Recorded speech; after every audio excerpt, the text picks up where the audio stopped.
Thank you, Ellie, for the introductions to the 9 horses in the Breeders' Crown event. Now, let's take a look at the leading contenders and see what Alan Kirschenbaum, another member of our broadcast team, thinks of the field. Thank you, Dave. Usually we highlight 3 contenders at the start of the Breeders' Crown races, and tonight's going to be no different. Our top 3 contenders tonight are Forest Skipper, and you guessed it, Forest Skipper. The skeptics are not quite convinced. That's their job, I guess, but I am. Undefeated in 1986, Forest Skipper has little left to prove except to the Horse of the Year voters. But what of the rumors of the horse's physical condition, his weight loss due to his grueling schedule of racing, traveling, and trialing? Wishful thinking, I believe, idle hopes. Here you'll see him win the Graduate Series final in 151-3, a co-season's record. The horse looks magnificent, tribute to the care and management of Lucien Fontaine and his son Mark. What of his ability to win a premier race without a pari-mutuel tune-up the week before? Forest Skipper has done that twice already in 1986.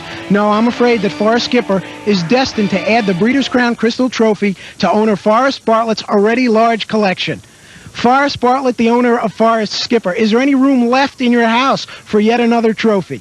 Yes, there's still room. It's full, but I'll make room. You've been to every race that Forest Skipper has raced in his entire career, and as each race has gone by and the horse has gotten better and better, has it become more nerve-wracking to see him race? Oh yes, pressure's tremendous, and tonight I'm just as nervous as I've been, I think. Are you going to be happy when the horse's career is finally over and he's set to begin a career in the stud barn? Oh, I'm ready to slow down myself. Sure am. Forrest Bartlett, good luck. Thank you very much. Dave? 1 to 5 is the price on Forest Skipper, so Forrest Bartlett and all of his friends and family in Shiloh, North Carolina, I guess you won't breathe easier until the race is over, but we'll be back with the race right after this.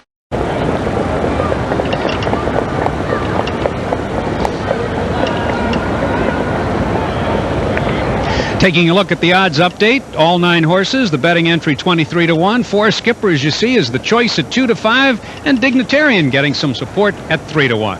You know, on each of these Breeders' Crown broadcasts, we try and take a few minutes away from the action here and focus in on one of the jewels of our sport. Now, on previous shows, it's been a driver and an owner. Tonight, it's a race, a gem of a race from the past that, coincidentally, had many of the stories, principles, and people in tonight's contest. Well, as a 3-year-old, as you know, Forest Skipper was really outstanding. He beat every horse except Annihilator. My horse was getting very strong at the end of the year. I had won the week before, I believe, 5th faster than Annihilator. My horse was getting good, and I thought I really had a good shot of beating him. That race was almost a year ago, but it has special relevance tonight as many of the principles were the same. At Garden State Park, it was the inaugural Pilgrim Stakes, and Annihilator had drawn the far outside, while Forest Skipper had drawn 2 spots inside of him. Here they leave the gate. Annihilator, as you can see, driven by Billy O'Donnell on the far outside. Forest Skipper just inside, looking for the lead. Well, right now as we're going in first turn, I'm about 5th on the outside. Right now I'm following Marauder. I believe part of the entry is on the front end. I'm just kind of waiting because I know that Annihilator is behind me. And now I'm just starting to follow my cover and just biding my time.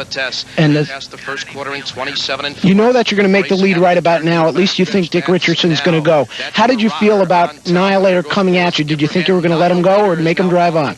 No, as you can see here, I'm not in a hurry at all to get to the front. I know that Annihilator's behind me. I know he's getting covered behind me, but I felt this.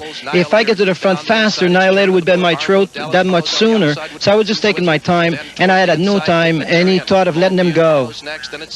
Now, some people might say your best bet is to let Annihilator go and sit in the 2-hole, but you decided not to do that. But look, O'Donnell veers laying back a little bit. Now he didn't really make a challenge at me.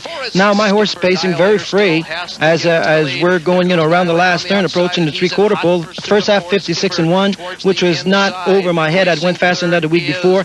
It looks like over here I'm going to put Annihilator away. I mean, my horse is digging in, and Annihilator just right at my wheel.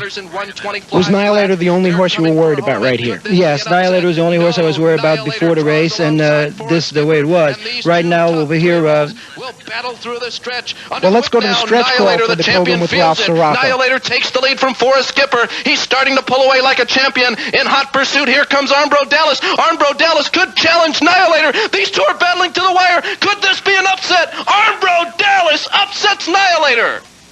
Armbro Dallas was in the right place at the right